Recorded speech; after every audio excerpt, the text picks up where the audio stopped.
அழகான வீடியோ தாங்க வந்திருக்கு. வீடியோ வந்து சூப்பரா இருந்துச்சு அப்படின்னு தாங்க சொல்லணும். அதாவது அழகருக்கு வந்து எல்லா உண்மையுமே வந்து தெரிஞ்சு போச்சு அப்படின்னு தாங்க சொல்லணும்.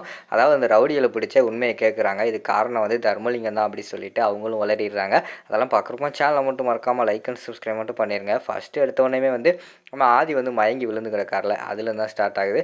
டக்குனு நம்ம பாரதிய வந்து முழிச்சிடுறாங்க. முழிச்சிட்டு என்ன ஆதிய காணோம் அப்படின்னு சொல்லிட்டு தேடி பார்க்காங்க.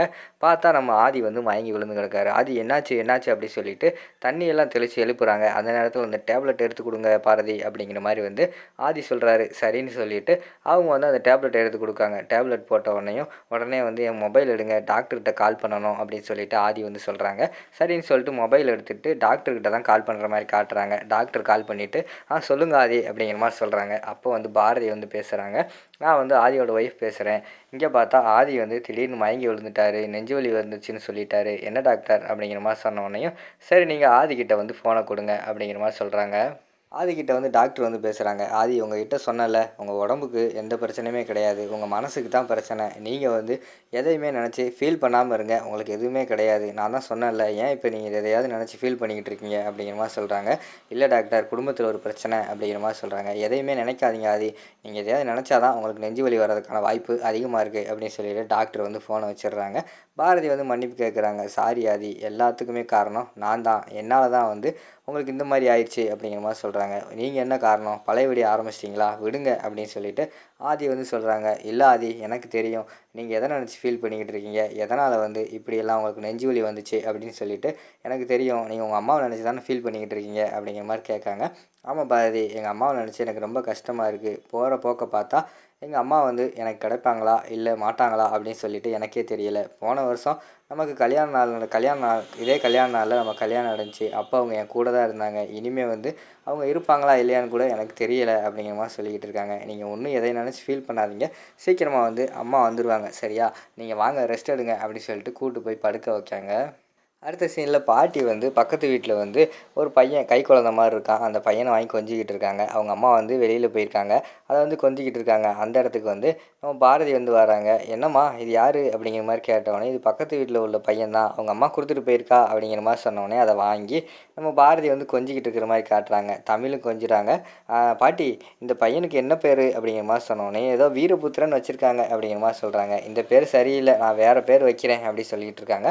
பாரதி வந்து சொல்கிறாங்க, ஏய் பேர் வைக்கிறதெல்லாம் உன்னோட தம்பியோட வச்சுக்கோ, அடுத்தவங்க குழந்தைங்கள்லாம் வைக்கக்கூடாது அப்படின்னு சொல்லிட்டு கிண்டல் பண்ணிக்கிட்டு இருக்காங்க. அப்போது வந்து நம்ம ஆதி வந்து வராங்க. என்ன பாரதி கையில் குழந்தை அப்படிங்கிற மாதிரி சொன்னோடனையும் பாட்டி வந்து கிண்டல் பண்ணுறாங்க. பாரதிக்கு குழந்தை பிறந்துருச்சு, உனக்கு தெரியாதா அப்படின்னு சொல்லிட்டு கிண்டல் பண்ணிக்கிட்டு இருக்காங்க. பாட்டி எதுக்கு பாட்டி கிண்டல் பண்ணிக்கிட்டு இருக்கீங்க அப்படிங்கிற மாதிரி சொன்ன உடனேயும் நம்ம ஆதி வந்து சொல்கிறாங்க, எனக்கும் குழந்தைய கொஞ்சம் போல் இருக்குது, ஆனால் நமக்கு குழந்தை பிறக்கிறதுக்குள்ளே எங்கள் அம்மா வந்துடுவாங்களா அப்படின்னு சொல்லிட்டு ஃபீல் பண்ணி கேட்குறாங்க ஆதி. ஆதி நீங்கள் ஒன்றுமே ஃபீல் பண்ணாதீங்க, கண்டிப்பாக வந்து வந்துடுவாங்க அப்படின்னு சொல்லிட்டு அந்த இடத்துல வந்து பாரதி வந்து சொல்லிகிட்டு இருக்காங்க. அடுத்த சீனில் வந்து அழகர் ஆண்டாள் 2 பேரை தான் காட்டுறாங்க. அவங்களுக்குள்ளே சண்டை வருது. பிறக்க போகிற குழந்தைக்கு யார் வீட்டு வழியாக வந்து பேர் வைக்கிறது அப்படின்னு சொல்லிட்டு. அப்போ வந்து தர்மலிங்கம் வந்து வராரு. எதுக்கு 2 பேர் சண்டை போட்டுக்கிட்டு இருக்கீங்க, என் பிள்ளை தான் ரெட்டை குழந்தை தான் வேணும்னு சொல்லிக்கிட்டு இருக்கால, அப்படி இருக்கும்போது 2 குழந்தை பிறந்தா உங்கள் வம்சாவளியில் ஒரு பேர் வைங்க, எங்கள் வீட்டு வம்சாவளியில் ஒரு பேர் வச்சுக்கிருவோம் அப்படிங்கிற மாதிரி தர்மலிங்கம் சொல்கிறாரு. பாத்தியா, அதான் மாமா வேணுங்கிறது, பெரிய மனுஷன் தாயா அப்படிங்கிற மாதிரி சொல்லிக்கிட்டு இருக்காங்க. அந்த நேரத்தில் பார்த்தா நம்ம அழகருக்கு வந்து ஒரு ஃபோன் வருது. சங்கர் வந்து கால் பண்ணுறாரு. ஏய் அழகரு, அன்னைக்கு உன் பொண்டாட்டி குத்துனாங்கல்ல, அவங்க வந்து கிடச்சிட்டாங்க, உடனே வா அப்படிங்கிற மாதிரி சொன்னோன்னே எங்கே இருக்காங்க, பிடிச்சி வைங்க, இந்த வாரேன் அப்படின்னு சொல்லிட்டு அழகர் வந்து கிளம்பி போகிறாங்க. ஐயையோ, இவன் போகிறானே, கண்டிப்பாக வந்து நம்ம மாட்டிக்கிடுவோம், என்ன பண்ணுறதுன்னு தெரியலையே அப்படின்னு சொல்லிட்டு தர்மலிங்கம் வந்து யோசிச்சுக்கிட்டு இருக்காரு. எப்படியாவது வந்து ஆதி அழகருக்குள்ளே சண்டை மூட்டி விடணும். அவங்க 2 பேரும் சேர்ந்துட்டாங்கன்னா ஒன்றுமே பண்ண முடியாது. ஃபஸ்ட்டு அவங்க குடும்பத்துலேருந்து பிரிப்போம் அப்படின்னு சொல்லிட்டு என்ன பண்ணுறேன்னு யோசிச்சுக்கிட்டு இருக்காங்க. டக்குன்னு ஃபோட்டோஷாப் பண்ணுறவங்ககிட்ட கால் பண்ணி சாரதாமாவும் அதை கடத்த நாளில் அந்த ரவுடி இருக்கிற மாதிரி வந்து ஃபோட்டோஷாப் பண்ணி ஒரு ஃபோட்டோ அனுப்பியா அப்படிங்கிற மாதிரி சொன்னோன்னே அவன் எடிட் பண்ணி அனுப்பிடுறான். இதை பாரதிகிட்ட காட்டி அவங்க 2 பேர்த்த ஃபஸ்ட்டு பிரிப்போம் அப்படின்னு சொல்லிட்டு வெளியிலே நின்றுக்கிட்டு இருக்காங்க. பாரதி வந்து கடைக்கு போகிறாங்க. என்னப்பா இங்கே நிற்கிறீங்க அப்படிங்கிற மாதிரி கேட்டோன்னே உன்னைத்தாம்மா பார்க்குறதுக்காக நின்றுக்கிட்டு இருக்கேன், இங்கே வாமா இந்த ஃபோட்டோவை பாருமா, அன்னைக்கு காணாமல் போகிறதுக்கு நாளைக்கு முன்னாடி சிசிடிவி கேமராவில் உங்கள் அத்தையும் அந்த ரவுடி பையிலும் சிக்கியிருக்காங்க, அதை அந்த கடைக்காரன் ஃபோட்டோ எடுத்துக்க எனக்கு அனுப்பியிருக்கான், பாத்தியாம்மா, இதை யார்ட்டையும் சொல்லிடாத, உங்கள் அத்தை வந்து என்ன மாதிரி வேலையெல்லாம் பண்ணிக்கிட்டு இருக்கு பாத்தியா, நீ வந்து ஏழை வீட்டு பொண்ணுமா உன்னையெல்லாம் அவங்க வீட்டில் ஏற்றுக்கிற மாட்டாங்க அப்படி இப்படின்னு சொல்லிக்கிட்டு இருக்காங்க.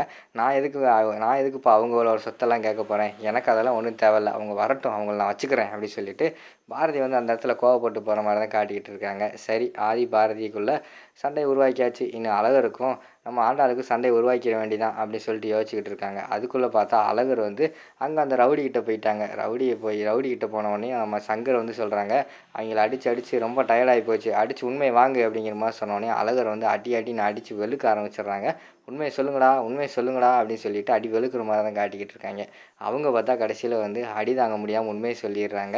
என்ன உண்மையை சொல்கிறாங்கன்னா, எனக்கு வந்து தர்மலிங்கம் தான் காசை கொடுத்து குத்த சொன்னார் அப்படிங்கிற மாதிரி உண்மையை சொல்லிடுறாங்க. அதெல்லாம் பார்த்துக்கிட்டிங்கன்னா அந்த ஃபஸ்ட்டு பார்ட்டை வந்து முடிச்சிடுறாங்க.